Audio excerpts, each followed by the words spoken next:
Nós vamos continuar com Neemias. Se você puder pegar o capítulo 2 de Neemias, Neemias 2, 11. 2, 11. Diz assim,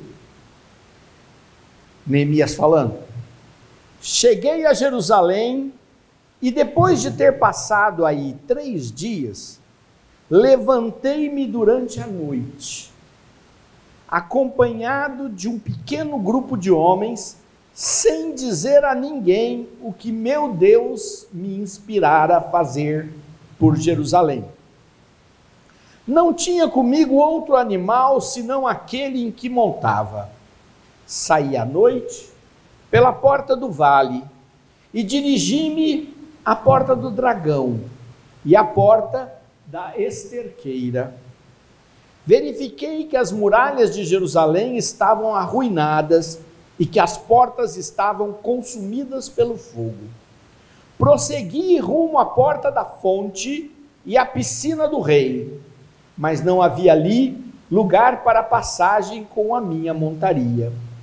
Subi então à noite ao barranco, examinei a muralha, retomei em seguida o mesmo caminho e reentrei pela porta do vale. Os magistrados ignoravam onde eu tinha ido e o que queria fazer. Até aquele momento, eu não havia deixado transparecer nem aos judeus, nem aos sacerdotes, nem aos homens importantes, nem aos magistrados, nem às demais pessoas do povo que se ocupavam dos trabalhos. Disse-lhes então: vede a miséria em que estamos, Jerusalém devastada, suas portas consumidas pelo fogo. Vinde, reconstruamos as muralhas da cidade e ponhamos termo a esta humilhante situação. Contei-lhes em seguida como a mão de meu Deus me favorecera e narrei-lhes tudo o que dissera o rei. Gritaram todos: vamos, reconstruamos, e com coragem puseram a trabalhar nesta obra. Quando Sanabalate, o horonita, Tobias, o servo amonita, e Gossém, o árabe, souberam disso, zombaram de nós e diziam num tom de desprezo: que estáis fazendo? Quereis revoltar-vos contra o rei? Respondi-lhes: o próprio Deus do céu é quem nos fará triunfar. Nós somos seus servos e vamos reconstruir. Quanto a vós, não tendes parte, nem direito, nem lembrança em Jerusalém. Palavra do Senhor. Então vamos fazer uma memória disso. Tudo começou, e a gente narrou aqui para vocês, com uma pergunta de Neemias para uns compatriotas. A resposta que recebeu é que o estado em que estava a cidade, em que estavam as pessoas, era de miséria e de humilhação. Ele se põe a chorar, a rezar, a jejuar, sem saber o que devia fazer. Então a primeira coisa é, muitos de nós somos práticos, já queremos ter uma ideia do que vamos fazer para resolver os problemas. Na maioria das vezes, trocamos os pés pelas mãos, ou muitas vezes escolhemos árduos caminhos e perdemos muito tempo. Ele escolheu gastar tempo com Deus antes de sair tentando resolver as coisas com suas próprias mãos. Eu sei que muitas pessoas daqui e muitas pessoas são extremamente inteligentes, hábeis, capazes, mas eu garanto para você que todo e qualquer projeto brilhante que não tiver a bênção de Deus, talvez não valha a pena ser executado. precisamos. Eu tenho uma frase de Santa Teresa que eu acho ela tão chocante, que ela diz assim, que até o amor que é feito sem saber como é para realizá-lo na vontade de Deus, é melhor que não seja feito daquele jeito. Quer dizer, aquelas pessoas que falam, eu amo todas as coisas, eu amo todo mundo, eu me dou bem com todo mundo. Tome cuidado. Não é? Às vezes você pensa que está fazendo grandes negócios e não está fazendo.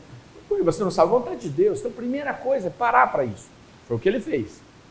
Em seguida, ele pediu que Deus agisse e ungisse uma decisão que movesse o coração do rei, que era pagão, que não tinha interesse em reconstruir Jerusalém, que não se importava com aquele povo, que tinha uma parte daquele povo trabalhando como escravo no seu reino, que sabia que os judeus eram um povo difícil de lidar, que podiam dar trabalho se reorganizassem, como era a fama que eles tinham até hoje.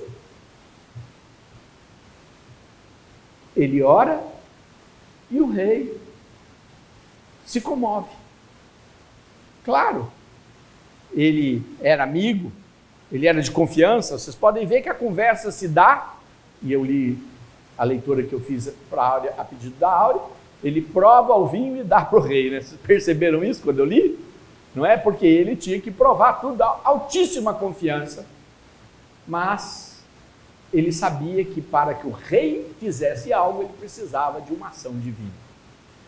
Porque ele sabia que depois, as coisas que não são planejadas por Deus e executadas, podem acabar não terminando. Eu sei que muita gente, no desespero, ou em determinadas situações, querem resolver as coisas. Eu tenho, por exemplo, uma coisa comigo. Na minha ação parlamentar, por exemplo, tem muita pressão. Mas eu sou assim, se a pessoa chegar para mim e falar que tem que resolver agora, eu não resolvo. Mas se não for agora, não adianta mais. Não. Eu não faço nada sob pressão, a não ser que Deus tenha me falado antes. Quando Deus diz assim, hoje vai vir alguém, ou eu tive uma palavra, diz assim, virá, e eu faço um discernimento que algo vai acontecer, e a hora que a coisa começa a acontecer, eu sei que vem de Deus, porque Ele já me preparou. Mas se Ele não tiver me preparado na minha oração da manhã, e é por isso que eu gasto o tempo da minha oração da manhã, eu particularmente não respondo. Eu não quero responder movido por pressão, por melhor que sejam as intenções, por mais adequado que seja, eu não respondo. Até mesmo oração, eu sempre paro um pouquinho para pensar, devo rezar por isso? Não é? Devo rezar por isso? É a hora de fazer essa oração ou eu devo me preparar melhor? Ou vocês se lembram daqueles exorcistas judeus que foram expulsar o demônio em nome de Jesus, em quem Paulo prega, e tomaram uma surra e saíram estrupiados? Os 7 irmãos apanharam de um cara só. Então, eu preciso ouvir o Senhor, mesmo um tempo, mesmo que eu não tenha uma resposta clara, mas agir na pressão não é comigo. E é um conselho que eu dou. Ele orou, se preparou, recebeu as cartas e saiu. Chegou lá em Jerusalém, foi acolhido, imagina, era uma pessoa do reino, era um cara que tinha um emprego público, né, digamos assim, de grande relevância. Chegou lá e não falou para ninguém. Jesus amado, faz o sinal da cruz nos teus lábios 3 vezes. Fala em nome do Pai, do Filho e do Espírito Santo. Faz ela.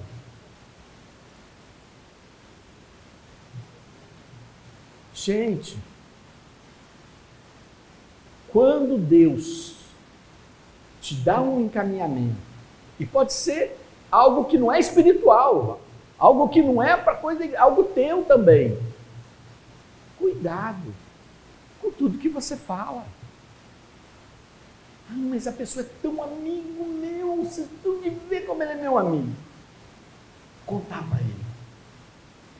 E o teu amigo que gosta de você, mas que tem opiniões sobre você, que tem opiniões sobre as coisas, muitas vezes, até no intuito de te ajudar, se ele não foi movido por Deus a te ajudar, é capaz de te prejudicar. Sem querer. Apesar de que na maioria das vezes não é sem querer. Cuida da tua língua. Eu sei que para algumas pessoas é difícil, porque tem a ver com personalidade, tem a ver com a natureza, tem a ver com as nossas tendências. Eu sei que cada um de nós tem um jeito, tem gente que não consegue mesmo. Mas para isso, o Espírito Santo foi nos dado, para nos dar temperança. O que é temperança? Fruto do Espírito Santo. Temperança é que o trato com as pessoas tem que ser temperado. Nem sal demais, nem sal de menos, nem açúcar demais, nem açúcar de menos. Benevolência, domínio próprio. Por que o Espírito Santo precisa nos dar estas coisas? São fáceis? Não, mas o Espírito Santo nos foi dado. Se eu pedir, ele vai vir para me ajudar. E entre as ações que ele precisa, uma delas é controlar os teus lábios. Vire para o teu irmão e pergunta para ele: você acha que os teus lábios são controlados?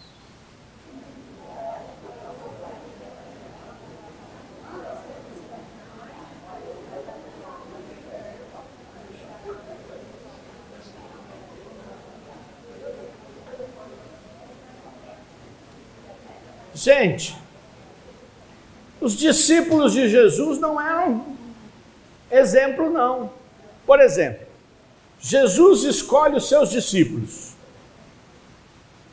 2 deles, 2 irmãos, já deve ter dado o que falar, porque Jesus tinha tanta gente querendo seguir ele com os milagres, com tudo, ele escolhe só 12. Já tem um monte que acha ruim. Imagine que naquela primeira missão que ele mandou eles pelas regiões para expulsar os demônios e curar os enfermos, eram 70.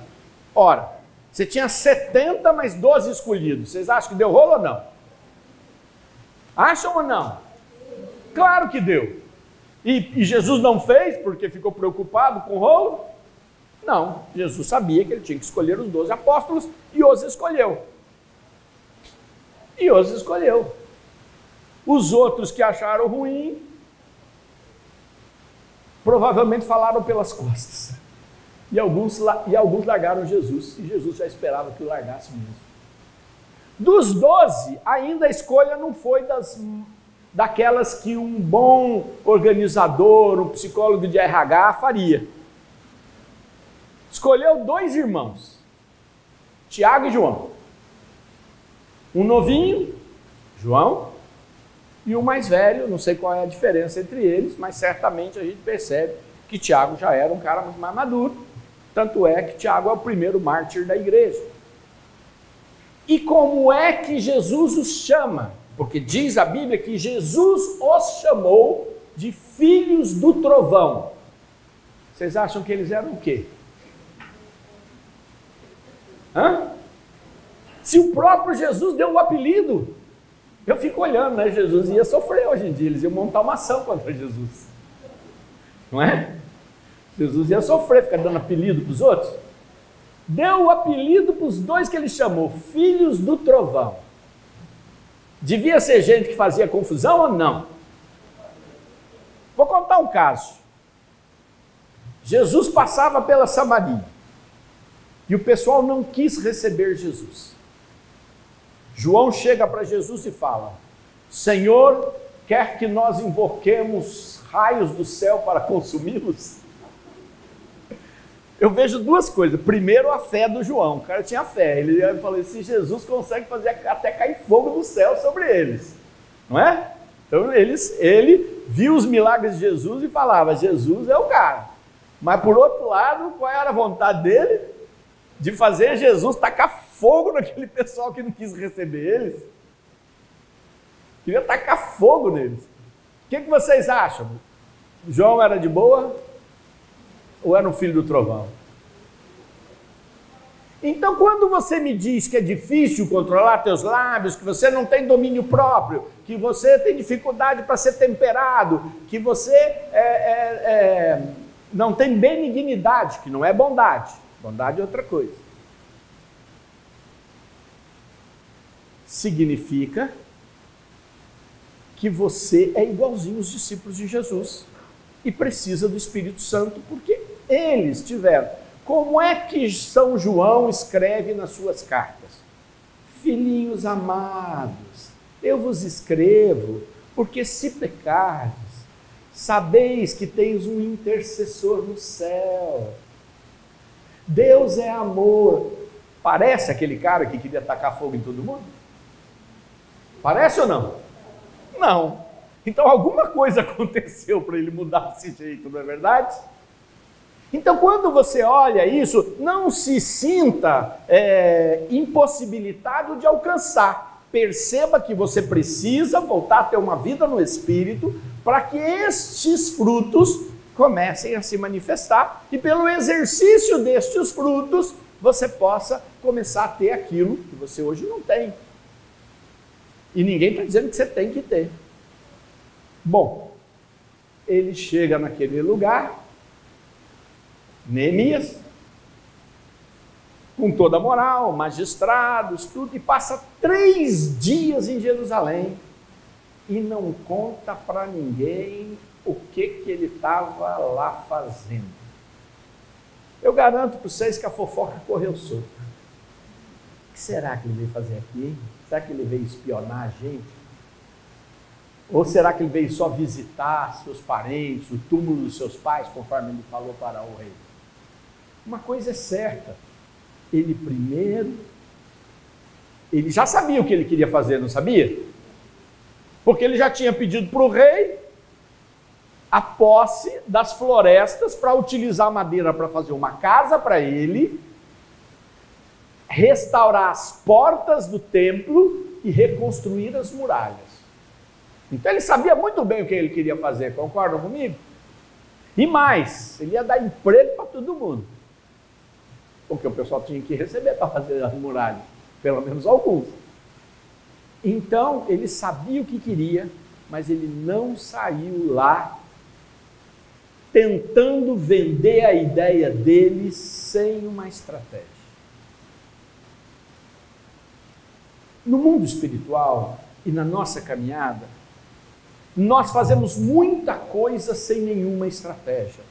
E depois nós começamos a sofrer as consequências, até porque a gente faz muita coisa boa, gasta até bastante tempo com o Senhor, gastamos tempo também com, seja lá qual for as coisas da sua vida, mas sem nenhuma estratégia. E estratégia significa o que eu quero, como chegarei lá, que passos darei e um cronograma para fazer isso. Vocês se lembram qual foi a pergunta do rei para ele antes de liberá-lo? Acho que não vão lembrar. Você lembra? Qual foi? Quanto tempo você quer? O rei perguntou isso. O que é tempo? Quando a gente fala em tempo, nós estamos falando do quê? De cronograma. Sou engenheiro, penso assim, né? Quer dizer, eu preciso saber cronometrar, porque as coisas não acontecerão agora.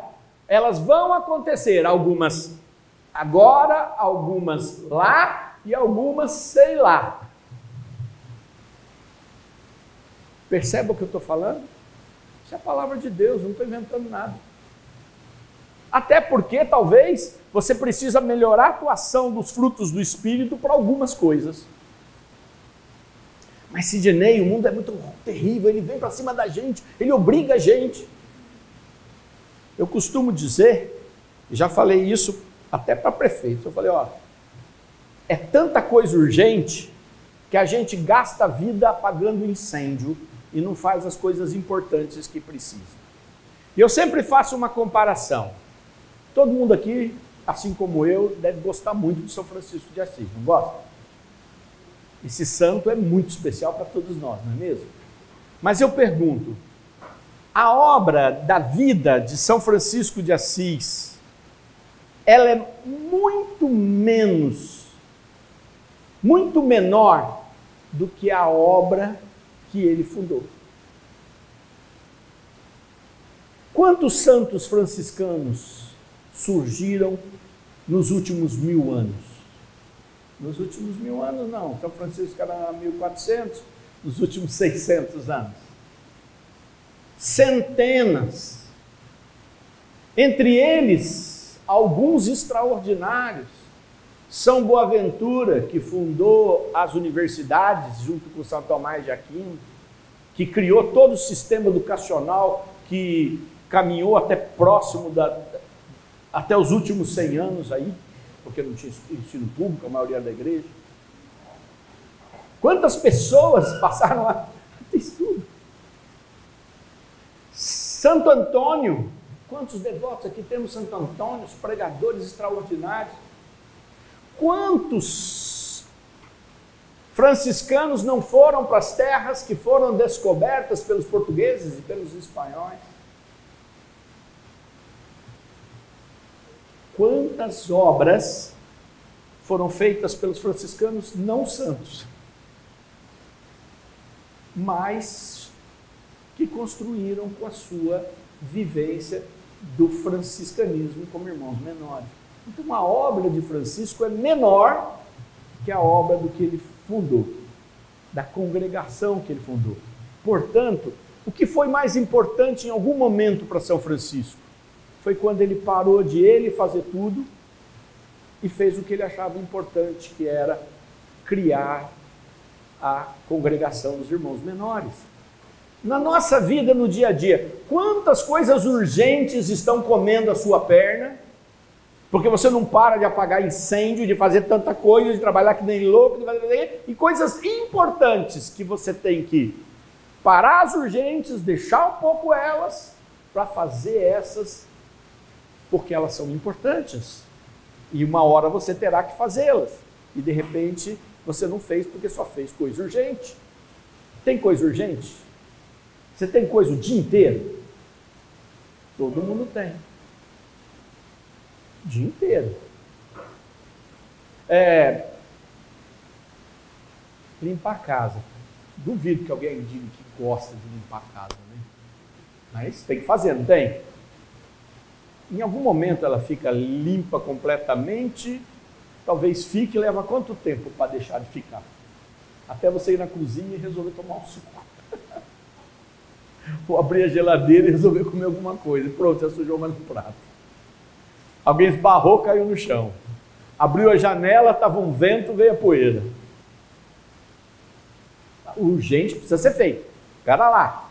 Não estou dizendo que vocês não fazer as coisas urgentes não, porque senão vai dar problema. Mas é isso que faz a diferença quando a gente fala de saber para onde ir. Foi o que fez Neemias. Chegou lá, 3 dias ele ficou quietão, vendo, e de noite, e eu pergunto para vocês, como era a noite no tempo dele? Será que tinha luz de LED?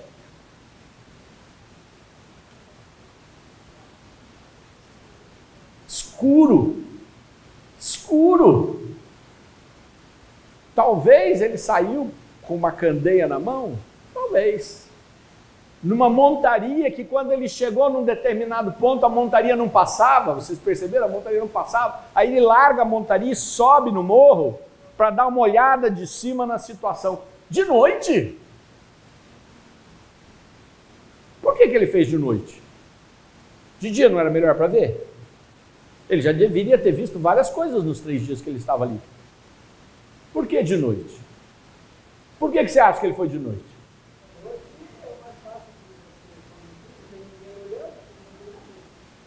Não sei, acho que não.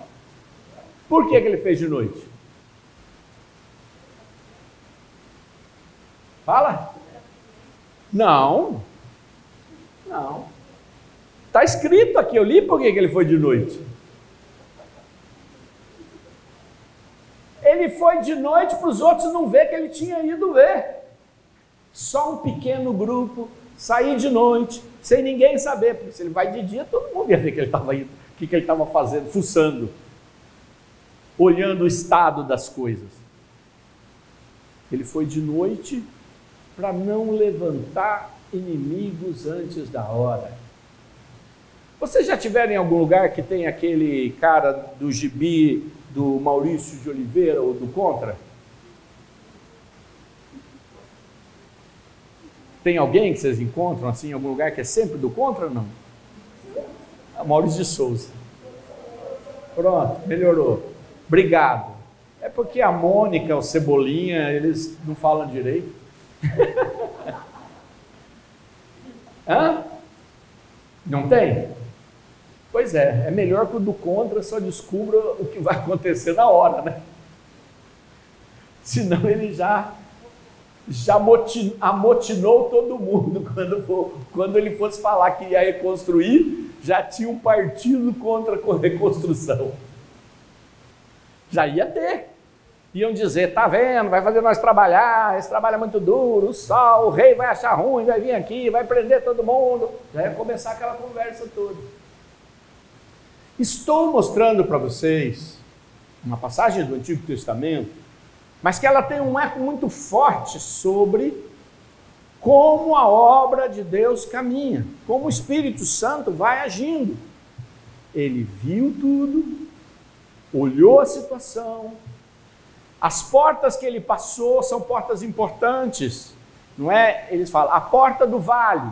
A porta do vale é aquela que fica voltada para as plantações. A porta esterqueira é por onde retira os dejetos, o esgoto, é por onde sai o esgoto. Dá para viver num lugar onde o esgoto nunca sai? Hã? Entope lá a patente casa para você ver. Situação que fica, não é? Ele olhou tudo isso para ter uma visão da coisa. E só aí, ele disse, vocês estão vendo a miséria em que vocês estão vivendo? Porque as pessoas não veem, gente. A gente se acostuma com a vida da gente. A gente se acostuma com as coisas e começa a achar que aquilo é o normal. Começa a achar que aquilo é assim mesmo. A não ser que aconteça uma situação grave, aí a gente, pá, abre o olho. Mas até então, a gente não enxerga. Parecemos aquelas pessoas que estão dentro de um trem, olhamos pela janela e estamos vendo que o trem vai cair no precipício. Mas nós estamos dentro do trem, o trem continua para a mesma direção e você está dentro do trem. Se você não sair do trem, não adianta nada, o trem vai cair no precipício com você dentro. Então, muitas vezes nós estamos nesta situação. Se nós não tivermos visão, a gente não muda o rumo. E aí ele faz uma coisa que eu considero tão importante, porque ele faz assim: veja a miséria em que estamos, Jerusalém devastada, suas portas consumidas pelo fogo. Ele tinha visto tudo, e aí ele expõe, e as pessoas claramente sabem disso. E aí ele diz: vinde, reconstruímos as muralhas da cidade e ponhamos termo a esta humilhante situação. Só que ele não fala isso e eles saem fazendo. E aí vem aquilo que eu considero fundamental na estratégia de Neemias e que vai falando. Vocês percebem que eu estou contando uma história fácil de ler, mas que é para você olhar pelo lado da sua vida e pelo lado da sua história, pelo lado do projeto de Deus da sua vida, pelo lado da vontade de Deus. Não quero que você entenda, seja um especialista em Neemias, viu? E aí o que ele diz aqui? Olha só. Contei-lhes em seguida como a mão de meu Deus me favorecera e narrei-lhes tudo o que dissera o rei. Esta frase é o ponto mais importante de tudo. que ele não havia contado até aquele momento para ninguém. Ele tinha guardado para ele. Para na hora certa, mostrando a devastação, poder dizer: gente, quero contar uma coisa para vocês. Deus me favoreceu. Abriu a porta. Está vendo aqui? Ó? São cartas para todos os governadores deixarem a gente em paz. Eu rezei e Deus tocou o coração do rei. E o rei resolveu me ser favorável.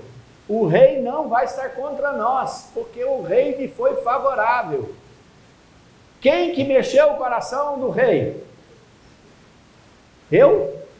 Quem que ele falou?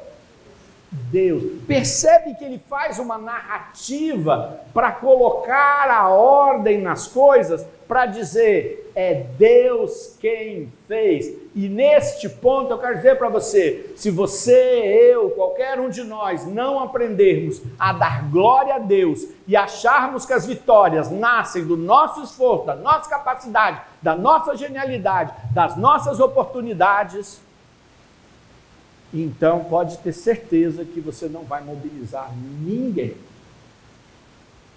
Porque a pessoa vai falar, eu não sou capaz desse jeito, e a pessoa vai dizer, será que é mesmo? E porque na palavra de Deus é fundamental dar glória devida a Deus. Ah, eu sou um cara inteligente. Pois, está certo. Nasceu numa família que pôde te dar o estudo, né? Se você tivesse nascido lá na roça, não tivesse podido chegar lá nem na escola para aprender nada, você ia ser inteligente igualmente, mas você não ia chegar onde você chegou de jeito nenhum. Não é verdade?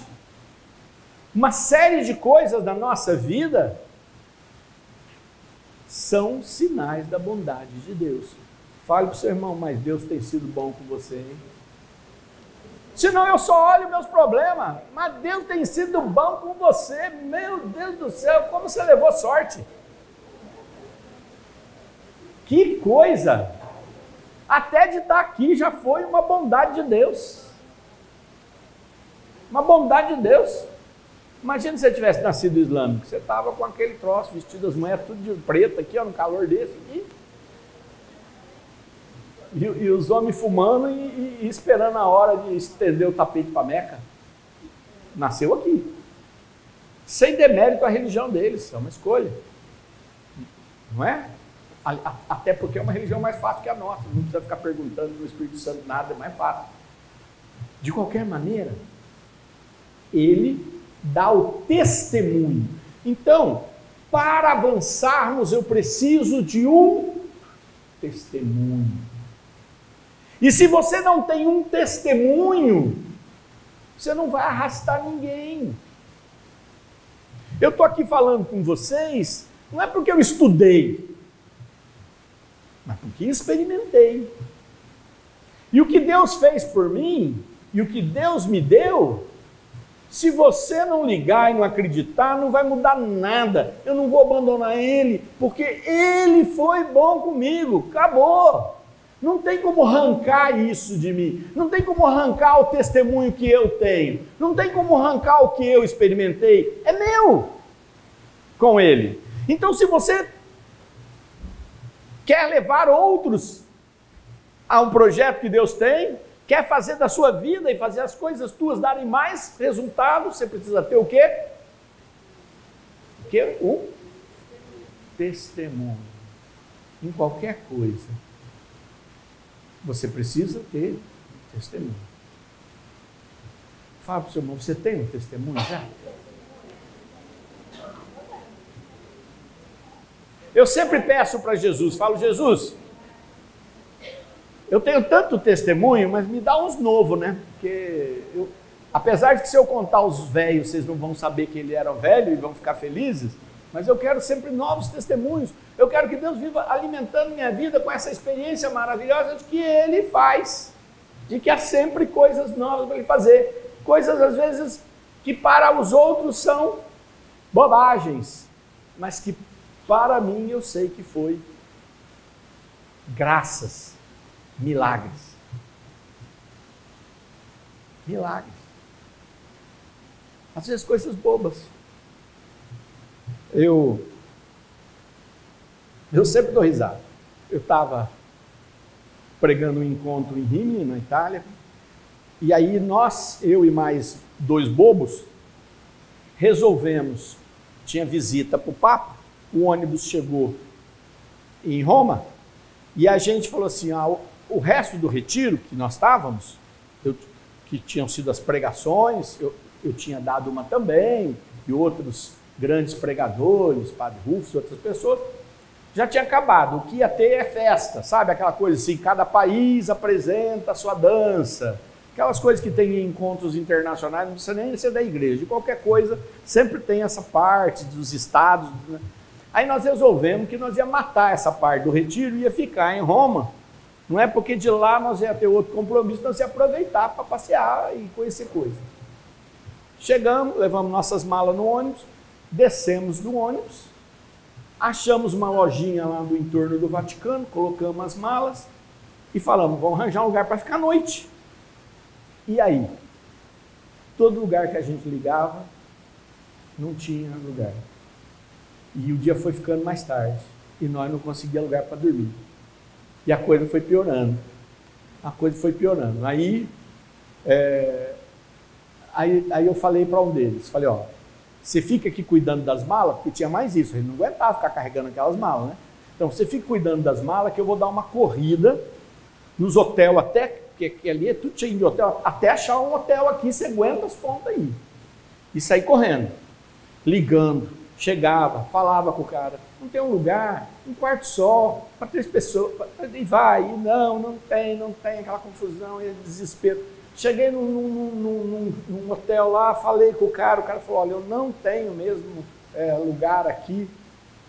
E aí eu apavorado, isso já era umas 5h30, lá já fica escuro naquela época do ano, as lojas tudo fecha. Corri de volta, não é para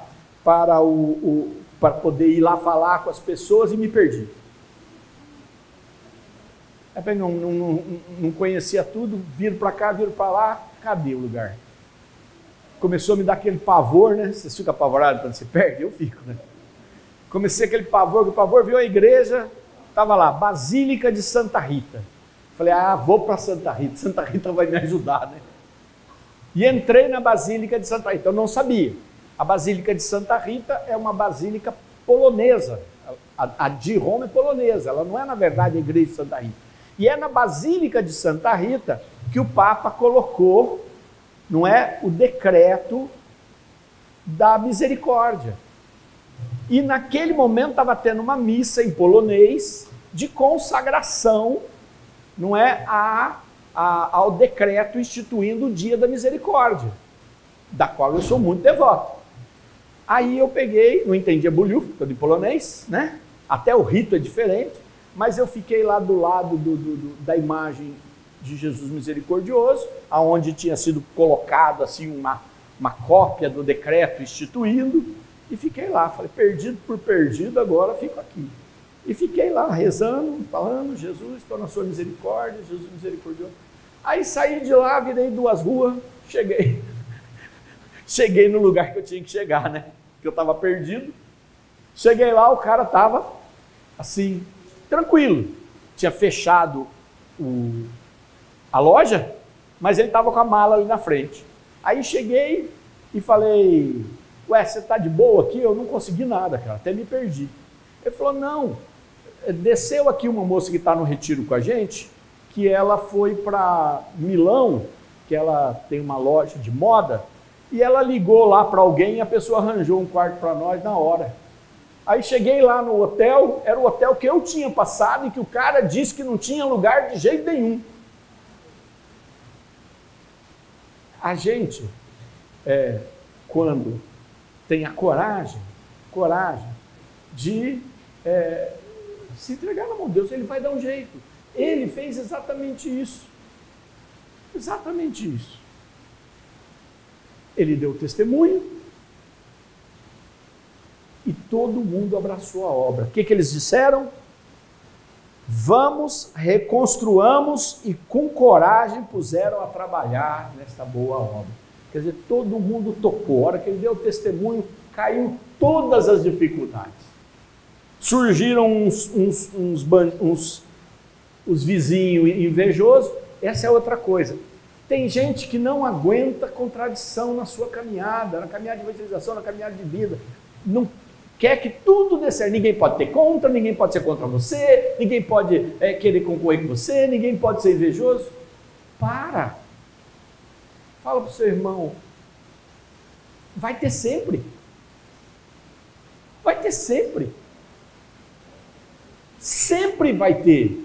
Sempre vai ter. Então, que isso não te derrube, que isso não te dê abatimento, que isso não transtorne teu coração. Você tem a sua estratégia, o seu planejamento, o seu testemunho que arrastou outras pessoas, os inimigos virão. E o que ele falou? Quando eles disseram, que estáis fazendo? Quereis revoltar-vos contra o rei? Você acha que ele estava preocupado com o rei? Vocês acham que ele estava preocupado com o rei? Claro que não. O rei já tinha falado com ele. Ele estava em nome do rei. Os caras que não sabiam. E para vocês saberem, quem for ler depois de Neemias, os caras fizeram uma viagem até o rei para pedir para o rei cancelar. Os invejosos não ficaram quietos, não. Eles foram até lá para cancelar. E depois teve uma época que eles tinham que pôr guarda, porque o pessoal ia lá e derrubava o que eles faziam de dia. Aí a gente não quer ter dificuldade, não quer ter invejoso contra nós, não quer ter ação diabólica contra nós. A gente acha que se é de Deus, tudo tem que ficar fácil. Gente, não tem fácil mais. Não tem fácil. Mas tem vitória. E aí ele diz, o próprio Deus do céu é quem nos fará triunfar. Ele falou, o rei me deu uma carta e eu estou garantido e vou triunfar?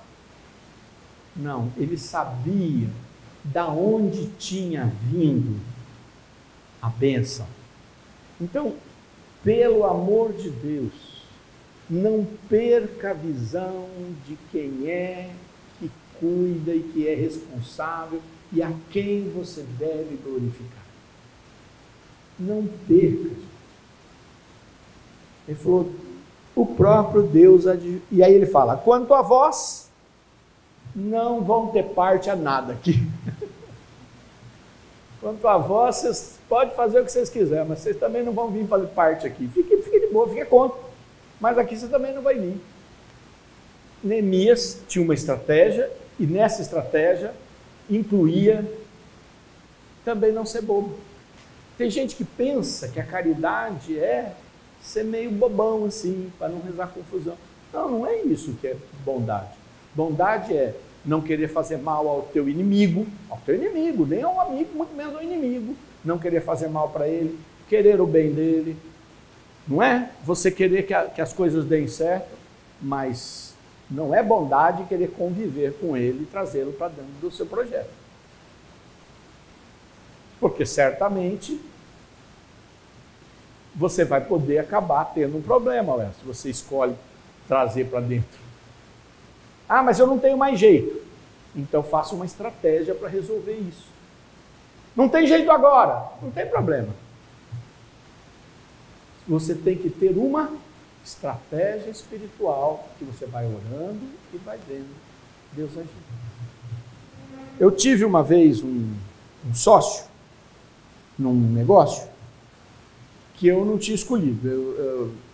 Éramos 2 sócios, e aí a empresa não era muito grande, e aí um dos meus sócios resolveu fazer uma fusão com outra empresa. Eu fui contra, mas nós acabamos fazendo. E quando nós nos unimos aos outros, começamos a ter uma série de problemas. Perdemos muitas coisas, caímos lá em fria, perdemos...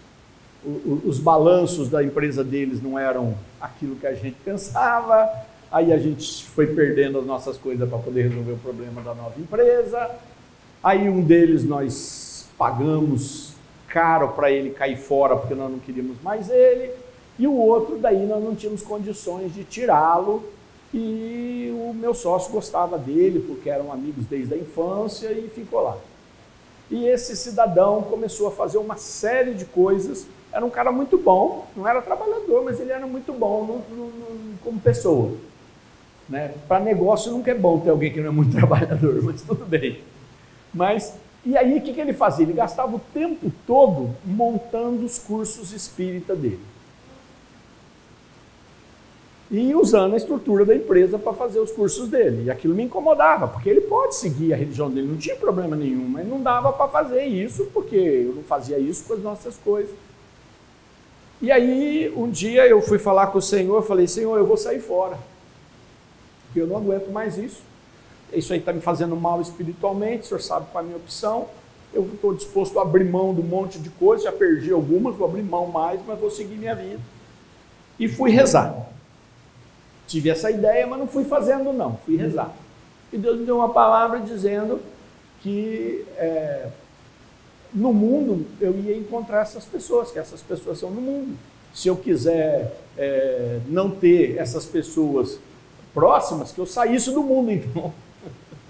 Aí eu, transtornado, porque não era minha vontade era cair fora.